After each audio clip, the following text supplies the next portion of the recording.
PodSenge, uma produção do Sindicato dos Engenheiros no Estado de Goiás, para movimentar a engenharia com discussões e dicas sobre inovação, tecnologia, sustentabilidade e mercado de trabalho.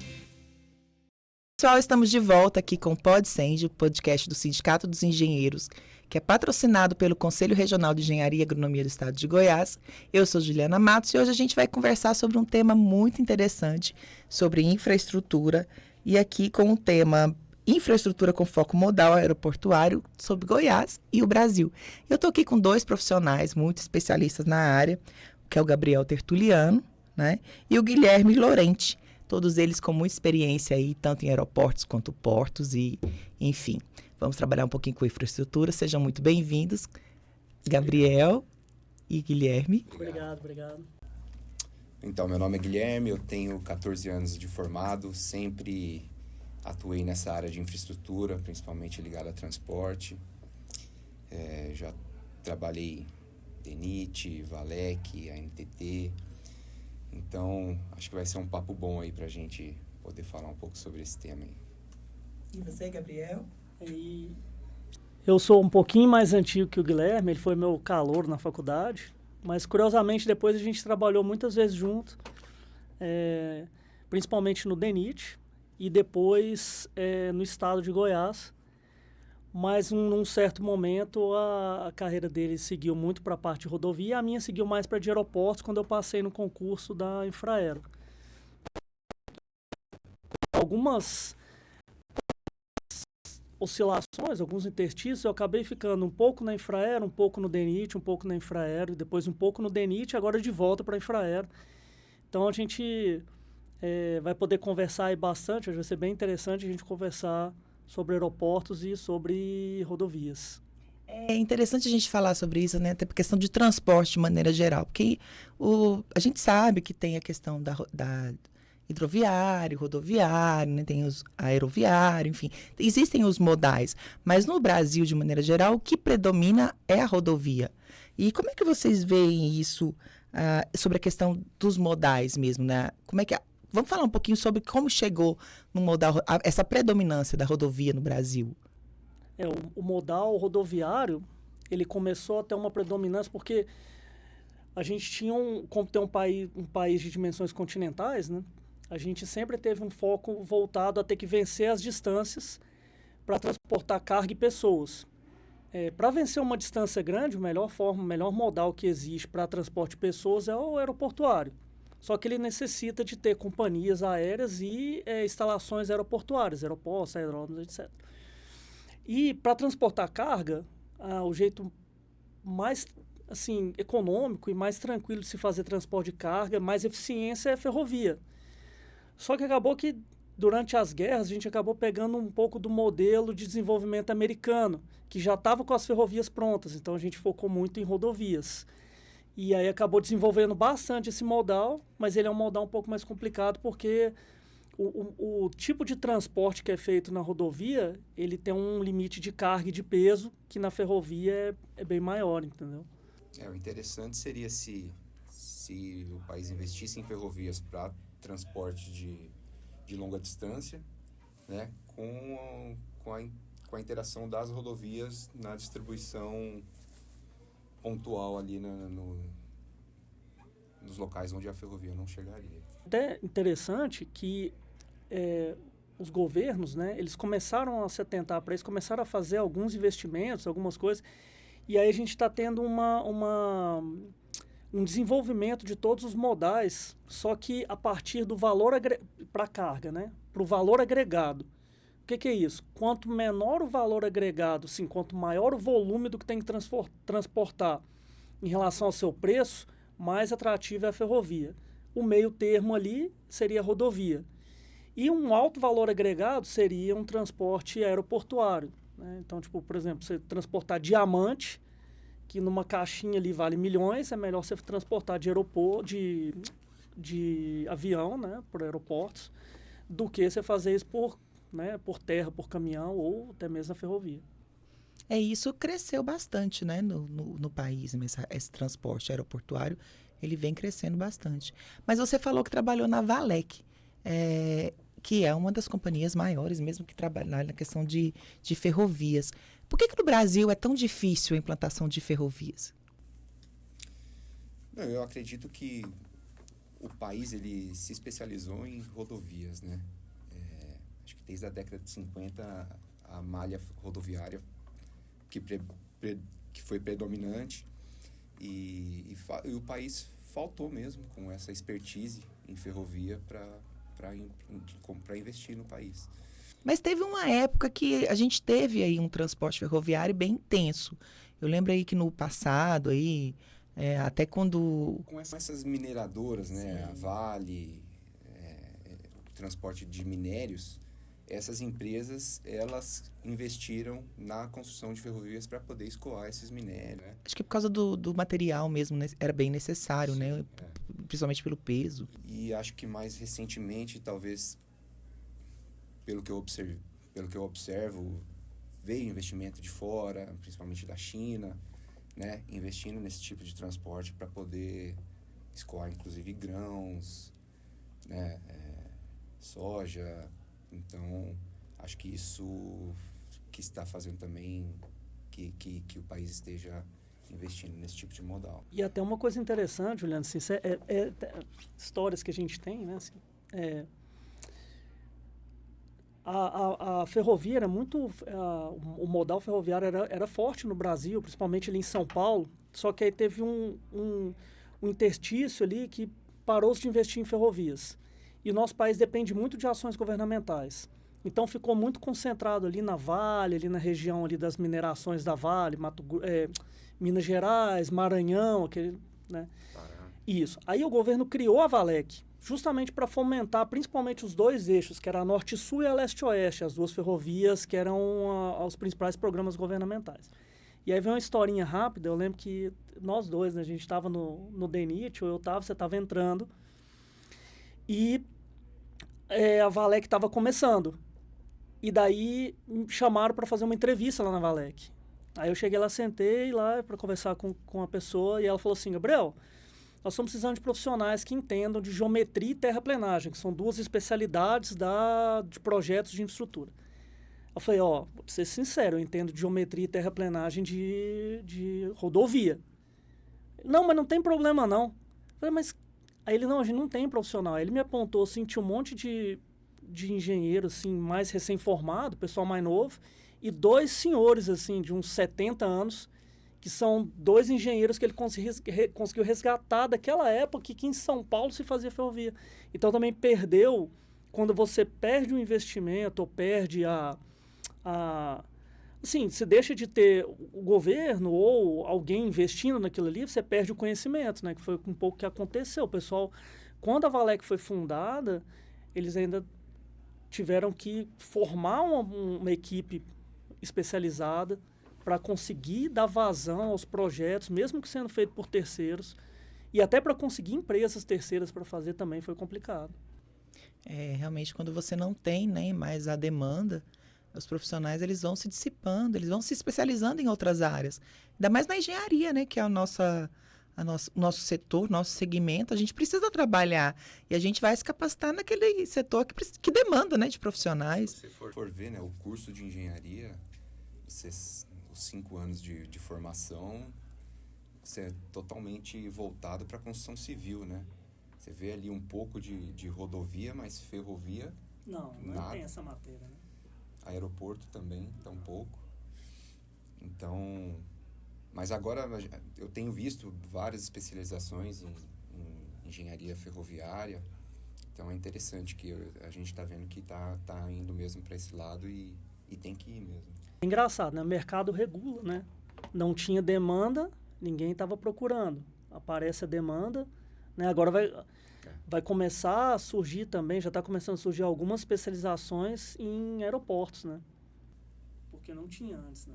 Então, assim, e a gente vê hoje até para rodovia, né? A gente já tem uma escassez de engenheiro profissional com essa especialidade, imagina para essas outras áreas. Né? Porque até, né, Juliana, eu entendo a universidade como um lugar que você aprende a ler engenharia. Ninguém vai aprender engenharia lá. Você vai aprender a ler e aí você vai se especializar no que você precisa. Mas, por exemplo, você que é da área de saneamento, se hoje se alguém falar assim, Juliana, toma aqui, faz esse projeto estrutural para mim, você sabe ler sobre aquilo, mas, né, não é tão... Não é? Então, é a mesma coisa. Você sabe ler, mas você vai ter que... Algumas coisas até são bem mais difíceis de ler do que as outras, né? Então, assim, a faculdade te prepara para ler, mas não te prepara para, né, você conseguir fazer aquilo ali. Ainda mais é tão ampla, né? A engenharia é gigantesca. E a gente sabe, né? Os segmentos são específicos.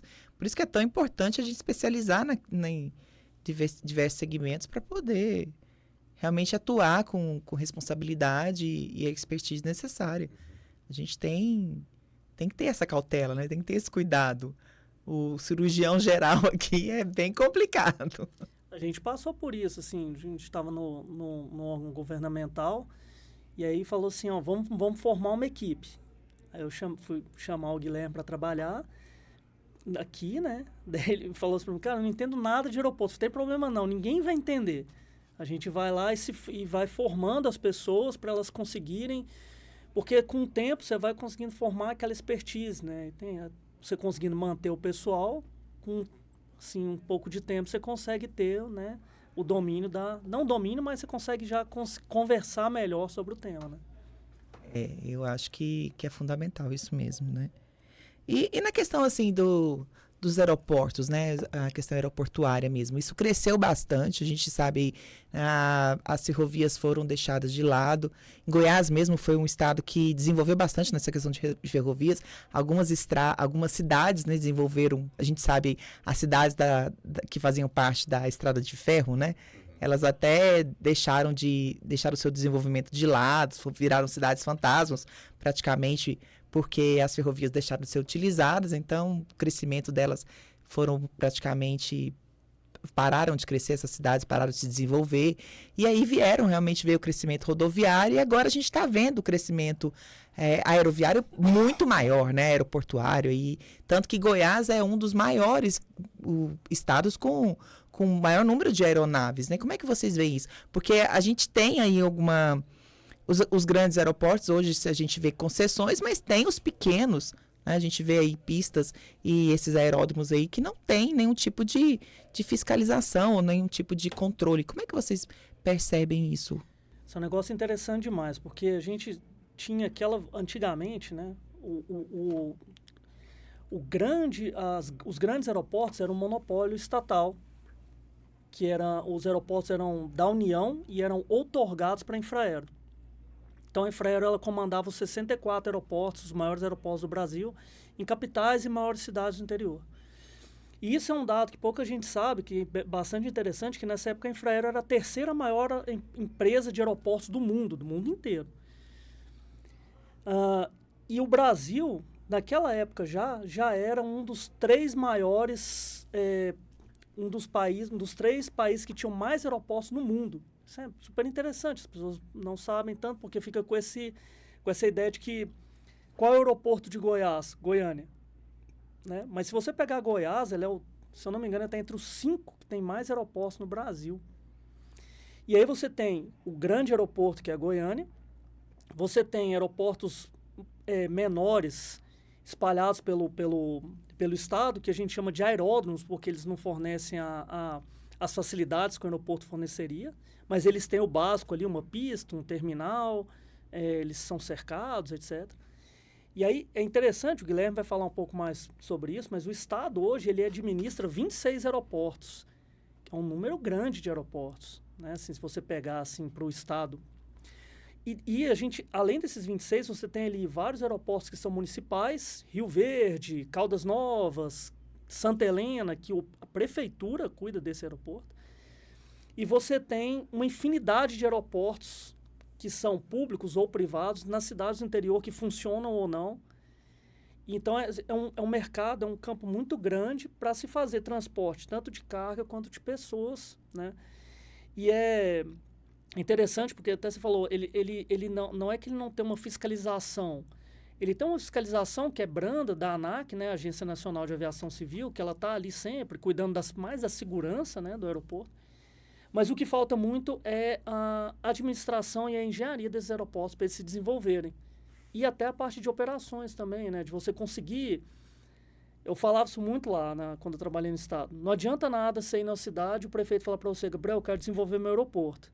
Aí você ir na rodoviária da cidade, ela tinha uma linha de ônibus que fazia para Goiânia. Então, assim, o povo não está viajando nem de ônibus, né? Que sai de avião. Então, assim, mas é interessante essa questão dos aeroportos, porque a gente tem aquela ideia de que não tem aeroporto, né? Não tem nada, e tem muita coisa, assim, mas é um outro mercado. Né? Goiânia, o aeroporto de Goiânia, ele é um mercado de aviação comercial, que a gente chama, que é o que se vende passagem, tem companhias aéreas.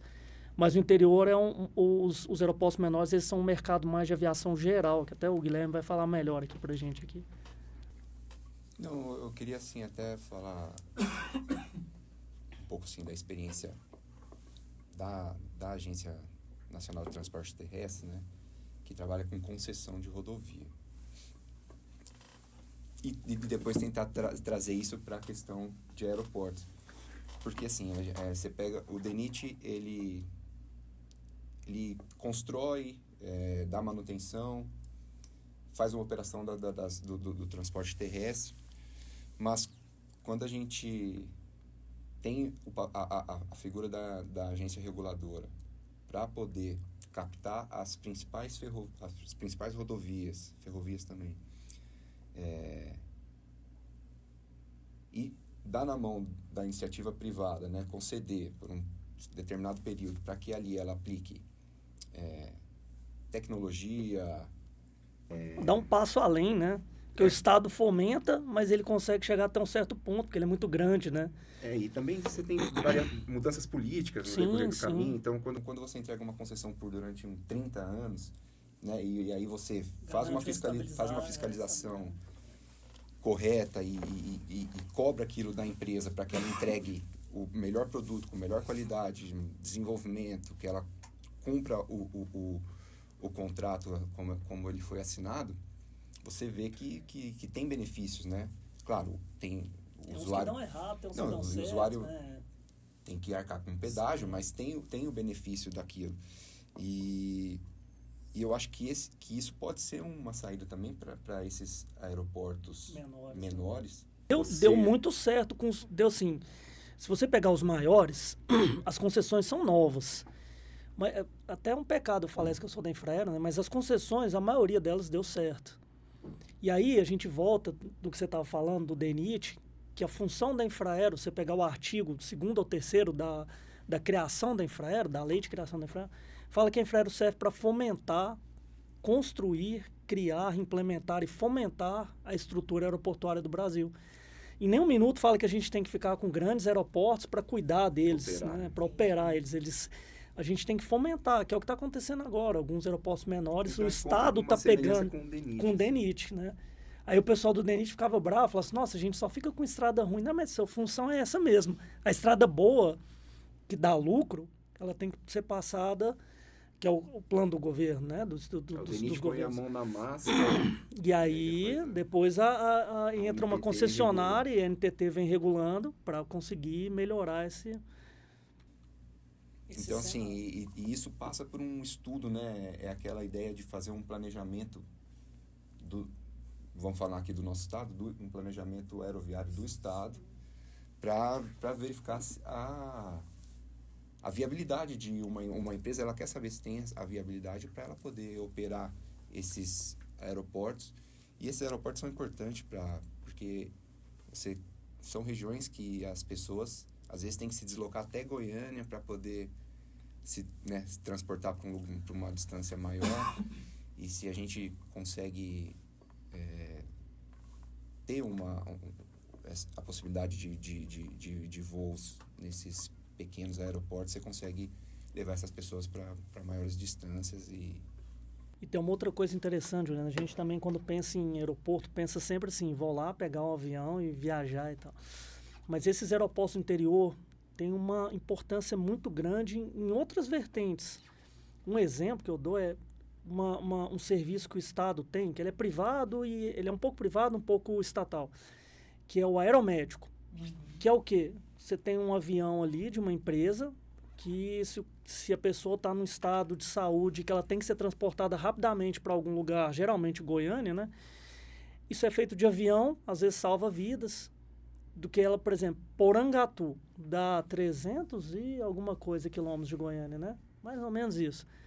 De avião você faz isso em meia hora, 40 minutos. Imagina de ambulância, né? Descendo a um 53 ali, engarrafada, complicado. Então, esses aeroportos, a gente também não pode simplesmente falar assim, que é o que eu tava, o exemplo que eu dei da rodoviária, mas você não pode também simplesmente chegar e falar assim, esse aeroporto não serve para nada, vou mandar fechar.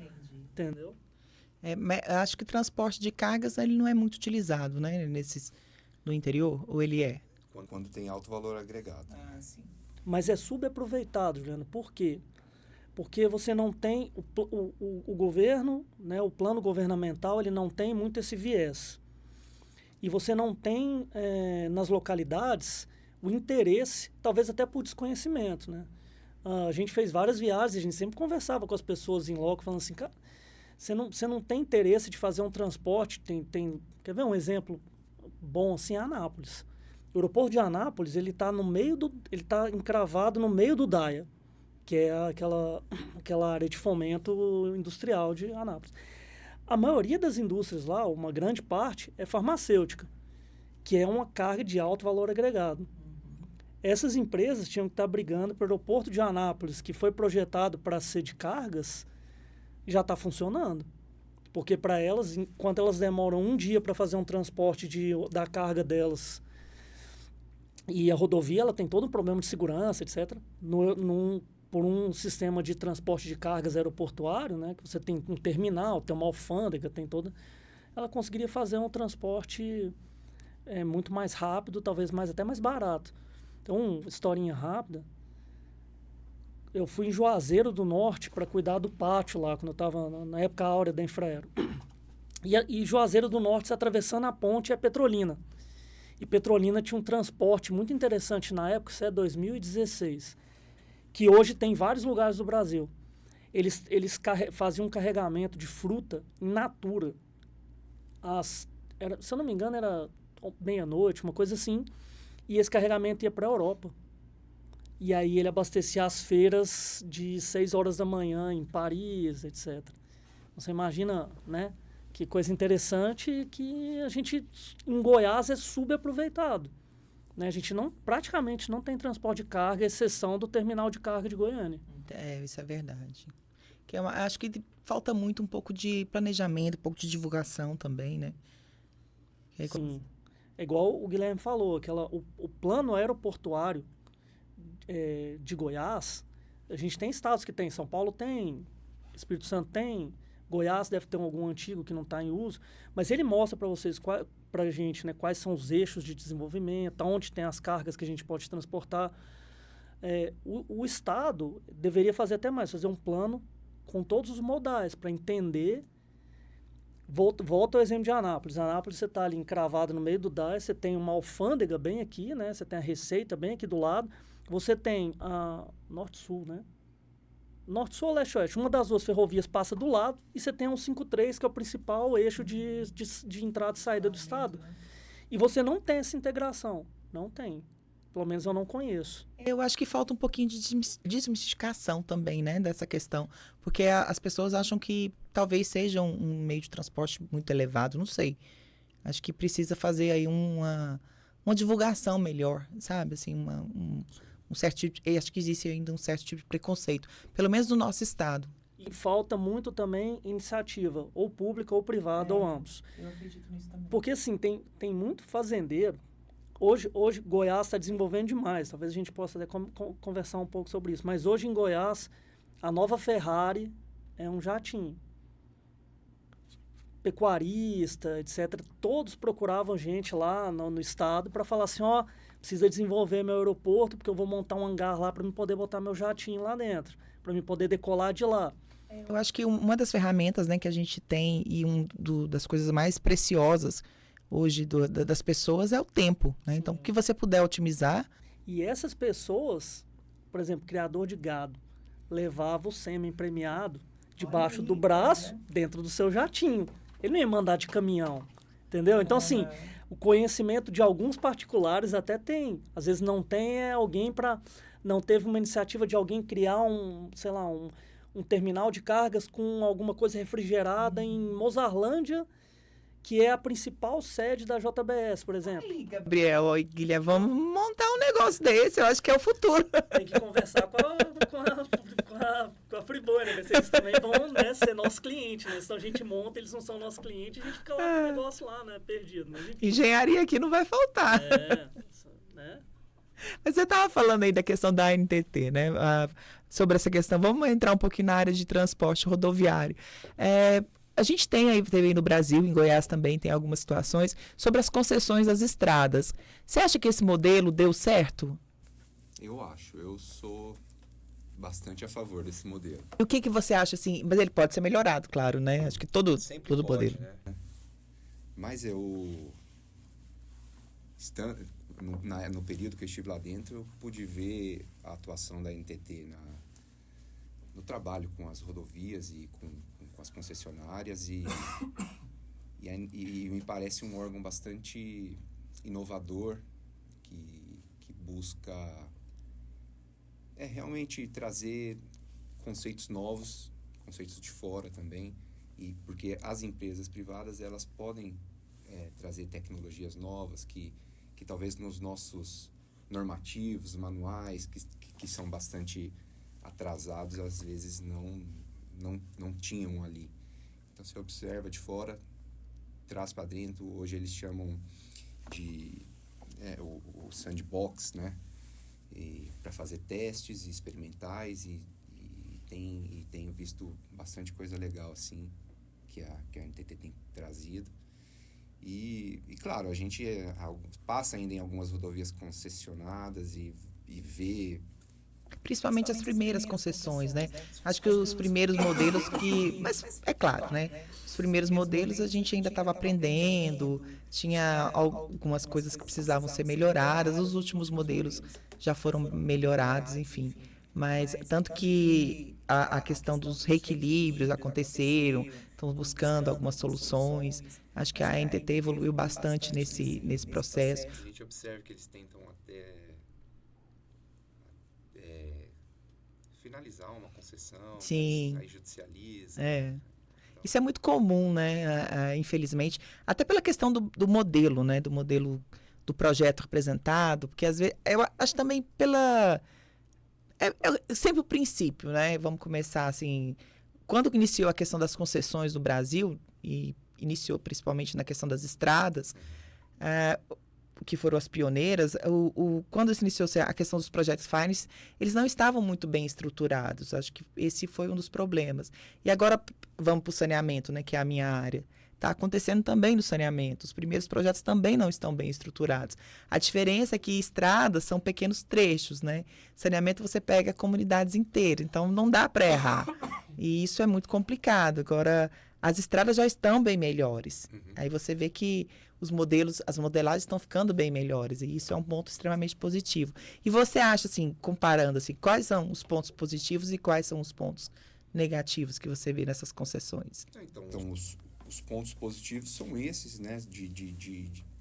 De tentar trazer maior qualidade para a rodovia, né? Inovações, tecnologias. Os pontos negativos é que aumenta o custo para o usuário, né? Com os pedágios, mas que talvez deveria ser um custo que o Estado deveria, né? O governo deveria trazer para si, mas isso tudo depende da modelagem, né? Depende da modelagem. Que é o Estado que faz, né? Mas eu acho que no final das contas temos mais ganho do que... O saldo é positivo. Pelo menos a segurança, né? A gente percebe aí que ela é bem melhor, né? Sim. A tecnologia é interessante para nós, engenheiros, né? A gente esquece a parte financeira, a parte política. Não sei se você foi lá na Dutra... pelo DENIT ou pela NTT, você não foi lá na Dutra, na CCR, não. Juliano, tem um negócio super interessante. A Dutra é da CCR, né? Um braço da Camargo Correia antiga. E o contrato de concessão lá, da Rio-São Paulo, ele previa a implantação de um laboratório. razoavelmente grande. Eu fui lá, tive a oportunidade de visitar esse laboratório, eles estavam desenvolvendo tecnologia e tal, é bastante interessante, assim, bastante. Coisa que só o DENIT fazia, né? É bom dividir também para ter outras ideias, né? Porque a gente sabe que muito tempo você está dentro de uma empresa, ela acaba tendo uma linha, né? Aí quando alguém quer sair dessa linha, geralmente é bem mais difícil, né? E as concessões, elas permitem um pouco isso também, né? E por exemplo, eu vi algumas questões não lembro, lá em Florianópolis, por exemplo, um lugar que tráfego intenso, trânsito todo dia, e aí a concessionária faz um contorno rodoviário para solucionar, e com tecnologia 4 túneis. Então, assim, você vê soluções que talvez se fosse com dinheiro público aplicado ali, muito dificilmente um contorno desse sairia. E nunca seria viável, né? O contorno para cruzar a Serra de Florianópolis ali, são 4, 5 túneis. Né? Ou a Serra das Araras também no Rio de Janeiro, que vai ser praticamente todo elevado. Uma obra fenomenal que vai acontecer agora. Ele é um viadutão. Porque assim, ou é encosta ou é rocha. Então vamos fazer um viaduto. Uma obra fantástica. Imagina, nossa. Vai ficar bonita. De encantar. E na verdade, assim, é quando você tem uma concessão, quando você tem uma modelagem bem feita, é a regulação que vai definir, né? Que vai definir o sucesso desse projeto. E se tiver cumprindo com o que está no contrato, nada mais justo, né? Exatamente. Um ponto falho que eu vejo, assim, Juliana, é que não é culpa isso não é problema nem da concessionária, nem da reguladora. É que você conseguir manter um contrato de 30 anos sem atualizações, eles atualizam de vez em quando, mas assim, é muito difícil você no final da concessão tá com as mesmas condições que você estava ali no começo. E aí, para você fazer um ajuste, um aditivo, alguma coisa, sempre é bastante complicado. Mas isso é natural, né? Assim, você tanto que é previsto esses reequilíbrios, né? Esses reajustes, enfim, essas revisões, na verdade, chamamos de revisões. Isso é garantido, inclusive, contratualmente. Agora, o que a gente espera, e tudo volta de novo na modelagem, que é uma coisa que eu chamo bastante atenção, porque muitas vezes a questão regulatória ela fica na mão dos advogados. Sim. E, na verdade, ela precisa ficar na mão da engenharia, né? E é uma coisa que eu discuto bastante, porque durante algum tempo, e isso ainda, eu bato de frente ainda muito com esse discurso, que o direito, né, os advogados têm buscado muito essa questão regulatória, e a engenharia tem ficado meio de lado. E, na verdade, quando se vai executar, cobram da gente uma situação que a gente não participou no início. E aí, às vezes, vai executar, não tem condição de executar. Então, eu acho que está na hora da gente realmente virar a bola da vez, sabe?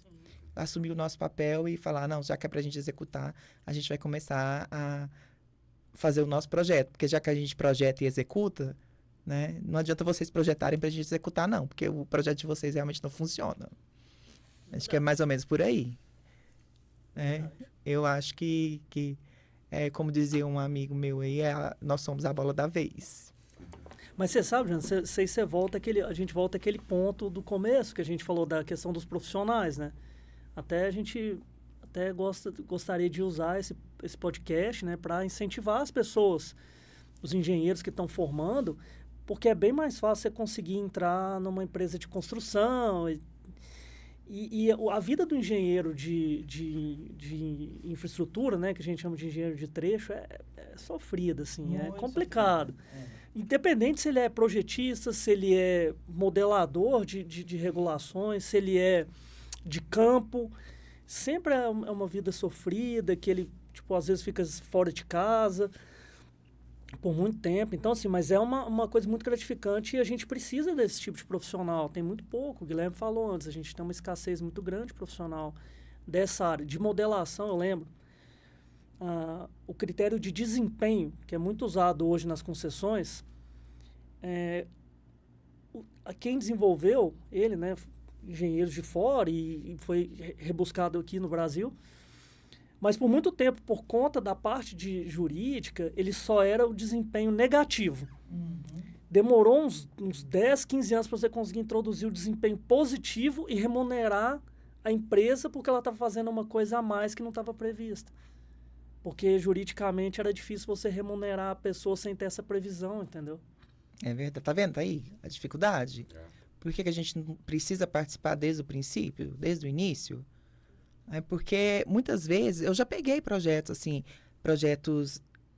dessas de infra, né? Que na verdade não são projetos de infra, são modelagens que é para a gente executar depois. E aí quando você pega as modelagens, elas não se executam, porque não teve a participação realmente de quem vai executar. E geralmente essas concessões, né? Esses projetos aí, esses editais que são lançados, eles não são feitos por profissionais da engenharia. Não. E aí começam os problemas, né? O primeiro ano que você vai executar, você pede o reequilíbrio. Aí você que tem que resolver. Aí começa, aí você vem, aí começam os processos, começam as dificuldades, as obras atrasam, os recursos não são viáveis, né? Os financiamentos não saem. E eu acho que isso precisa ser revisto, e precisa ser revisto com urgência. Né? Acredito que uma equipe multidisciplinar é extremamente funcional, extremamente importante, mas a engenharia precisa ser líder no processo. Né? O próprio nome já fala, é infraestrutura. Não tem outro nome. E infraestrutura, quem lidera é a engenharia. Com todo respeito às demais profissões, mas não tem como. A economista é importante, o advogado é importante, né? Todo mundo é importante, mas a liderança tem que ser da engenharia. Não tem como. Quem é responsável técnico somos nós. Quem vai para cadeia somos nós. Não tem jeito. Se a gente vai para cadeia, a gente tem que responder. É mais ou menos por aí. E aí, assim, é importante a gente falar isso porque tem a questão do sindicato, né? Porque é aqui que é realmente a casa do profissional. É aqui que a gente garante a segurança do profissional. E então, quando você fala aí o profissional do trecho mesmo, o profissional da infraestrutura, quando a gente vai para o mercado, quando a gente tem tanta dificuldade, né, de se enquadrar nessas questões todas, é importante ter uma segurança, ter uma base. E é aqui que esse profissional tem essa segurança, que ele tem toda essa estruturação, né, essa base mesmo para ter esse apoio, esse acolhimento.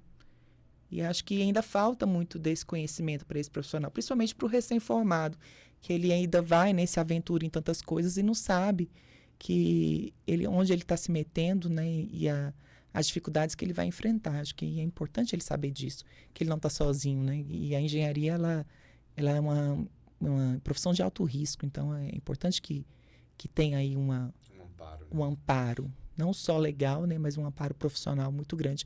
E é bom, por exemplo, aqui você tem muitos profissionais de alto gabarito, de alto conhecimento, que você pode trocar muita experiência, que podem receber muitos conselhos, inclusive, né?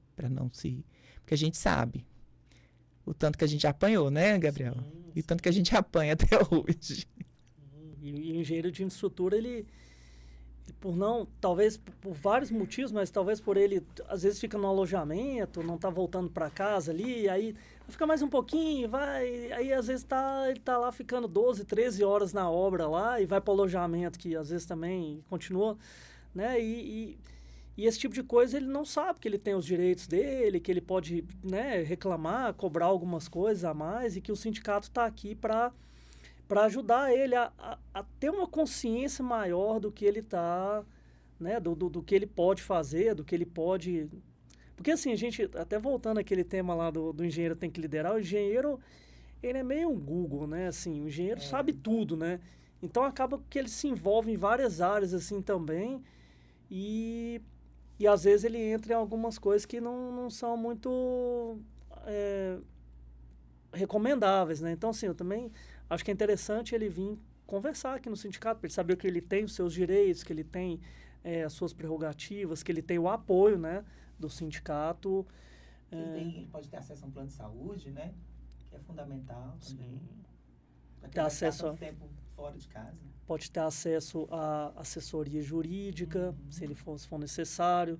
A gente sabe que a infraestrutura ela trabalha com duas coisas que são bastante complicadas: investimento governamental e alto investimento. Então, quando você tem um investimento governamental e alto, geralmente tem muita gente olhando, né? Então, você tem vários órgãos de controle, várias eu costumo falar que, assim, se fosse um jogo de futebol, você teria 11 contra 11 jogando e uns 70 juízes ali apitando o jogo, né? Então, é complicado. Então, ele tem também que saber que... E o sindicato está aqui para explicar esse tipo de coisa. A gente tem muitos profissionais que entendem muito, já passaram muito por isso. Eu já passei para a auditoria do TCU, CGU, Escambau. Pois é. E já trabalhei no Tribunal de Contas também, que é bastante interessante, o Tribunal de Contas dos municípios. Então, assim, já tive, como diz o outro, já tive do outro lado do balcão, né, para entender, assim, o que se passa. Então, é interessante a gente ter esse apoio aqui do sindicato, né? Isso é importante, porque engenheiro de infraestrutura, né, infelizmente ou felizmente, em algum momento você vai passar por uma situação dessa com tribunais de contas, né? Em algum momento isso vem. A gente mexe com um montante alto. Altíssimo, né? Então a gente só não tem o dinheiro para si mesmo, né? Mas os orçamentos que a gente trabalha realmente são muito elevados. É uma responsabilidade muito grande. Faz aquelas medições de 3 milhões. São coisas assim... Quando dá uma medição mensal, 3 milhões e meio. Aí você deita na É algo assim mesmo, né? Mês, né? Assim, você trabalha com obras milionárias, né? São coisas assim são surreais mesmo. Aí você chega pro seu orçamento familiar lá, seu orçamento doméstico, oh meu Deus, que vida é essa? É muito diferente da sua vida profissional. Às vezes você fazia uma análise lá que você encontrava um erro, que aquilo seria um impacto milionário. Então, não dá para sobrar uma comissão aí. Às vezes a gente trabalha, eu tenho uma amiga, né, que ela é da área de orçamento, e a gente até falava, poxa, né, a gente fez aqui um ajuste aqui, ó, deu um benefício tão grande para a empresa, podia dar aqui um benefício para nós também por causa disso, né, enfim. Mas é o nosso trabalho, mas é gratificante, né, a gente que trabalha com infraestrutura, eu acho que tá no sangue mesmo. Não, nada contra quem é das outras áreas, mas é isso que é tão rico na engenharia, né, ainda mais na civil, que dá essas oportunidades para tantos segmentos. E sabe, Juliana, é interessante, você falou assim, porque, assim, por exemplo, quando você constrói uma casa ou um prédio, construção civil pura, raiz, você vai entregar para o seu cliente, certo? Quando você faz o saneamento todo de um bairro, você está entregando, não é para o seu cliente, você está entregando para as pessoas que moram lá, que nem te conhecem. Quando você faz um aeroporto e abre ele para a sociedade, você está entregando para a sociedade. Então, eu, pelo menos na minha opinião particular, acho isso muito mais gratificante, porque eu estou entregando uma coisa para o bem comum. Vai ficar...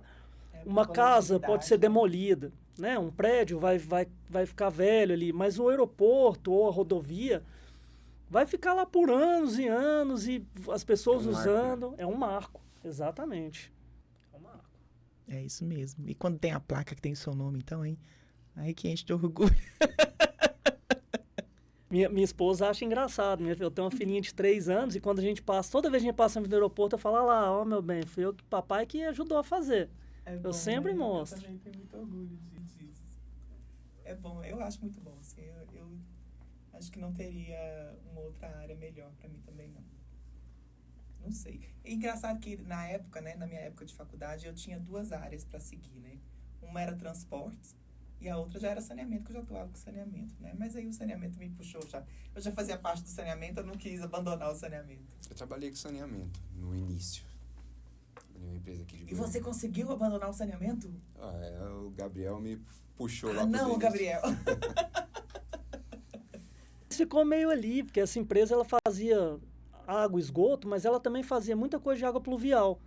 E o DENIT tem aí puxando um pouquinho da parte técnica, isso aí depois se a gente quiser fazer um só técnico, a gente faz um outro podcast aqui só de técnica.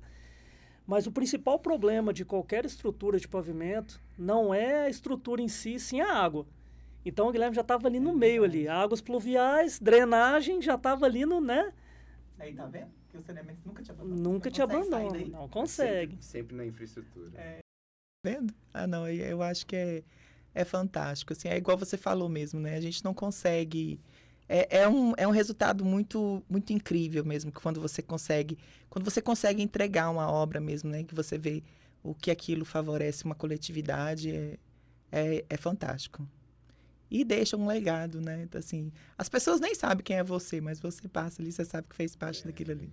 E é interessante, assim, você pegar... Eu vou contar uma historinha rápida, mas, assim, no aeroporto de Goiânia, que eu participei da obra, nas 2 fases, que a obra ficou parada durante 6 anos, se eu não me engano. Ali no bairro do Guanabara, ali, na cerca, aonde hoje é aquela avenida que liga o bairro à rodovia, era uma mata. E eu lembro que eu fui lá com uma pederneira, né, para não tomar picada de cobra, bota, e entrei lá no meio e vi a estaca de onde hoje é o meio daquela avenida, né? E tem uma foto dessa. E aí hoje eu passo naquela avenida e falo, nossa, aqui, né? Porque lá tem um aterro de 16 metros, né? Para ligar o bairro à rodovia, né? Então, assim, é uma coisa fantástica, assim, que você fica com isso, né? Todo respeito a quem pega um lote vazio e constrói um prédio, mas, poxa, você do meio do mato tirar uma rodovia, um aeroporto, ou até mesmo na parte de saneamento, você chegar num lugar onde só tem poço e fossa. Eu acho fossa um negócio horroroso. E você chega lá, depois a pessoa tá lá com a torneirinha. Não, é fantástico, é fantástico. Você resolveu um problema de saúde pública. Exatamente. Você muda, né, totalmente a vida da pessoa, né? Muda o ambiente familiar dela, você muda tudo. Tem um colega do estado que ele é um senhor já, ele pegou desde o Dergo, enfim, que ele falava um negócio interessante, que ele falava assim, Gabriel, o aeroporto é a porta de entrada da modernidade para uma cidade. Aí eu vou mais além, acho que a infraestrutura é a porta de entrada da modernidade. Não adianta você ter uma cidade com casas belíssimas, se ela não tem saneamento, se a rua não é asfaltada, se não tem como você chegar ou sair de lá de uma maneira confortável. Não tem como trazer mantimentos. Exato, né? As pessoas não vivem ilhadas, né? Não conseguem. E também vão viver ilhadas para quê, né? Ninguém vai conseguir mostrar o que tem. Vão ficar ali deslumbradas para quê? Gente, nós estamos chegando aqui ao final do nosso bate-papo, né? Foi incrível. Acho que a gente já pode agendar o próximo, porque assunto tem demais. Tem alguma coisa que a gente não abordou, que vocês gostariam de falar também? Não, acho que foi tudo. Agradecer aí o convite e estou à disposição para os próximos. Não fala isso, né? Porque com certeza teremos próximo. Eu te agradeço, Juliana, muito. Eu, como diretor do sindicato, eu fico muito orgulhoso de ter esse espaço aqui, ter esse canal de comunicação com os profissionais, nossos colegas, né?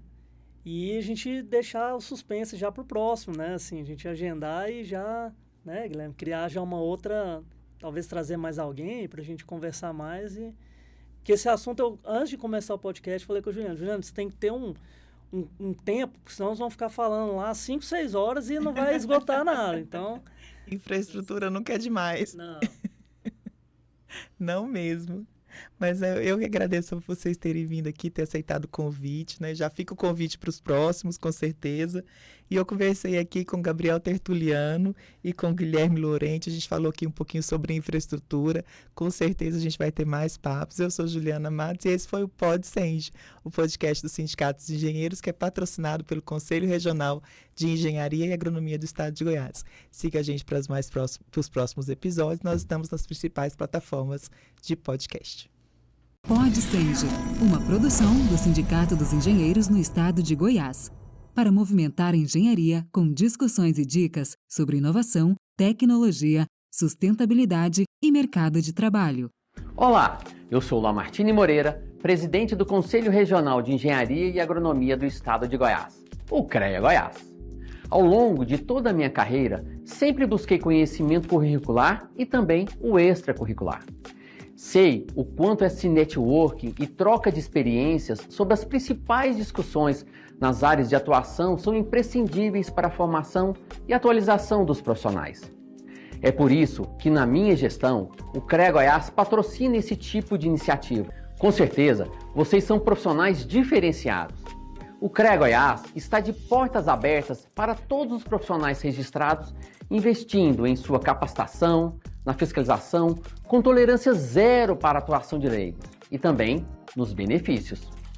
Convido vocês a conhecerem nosso portal de parcerias e descobrirem todos os descontos aos quais os profissionais registrados têm direito. Bom proveito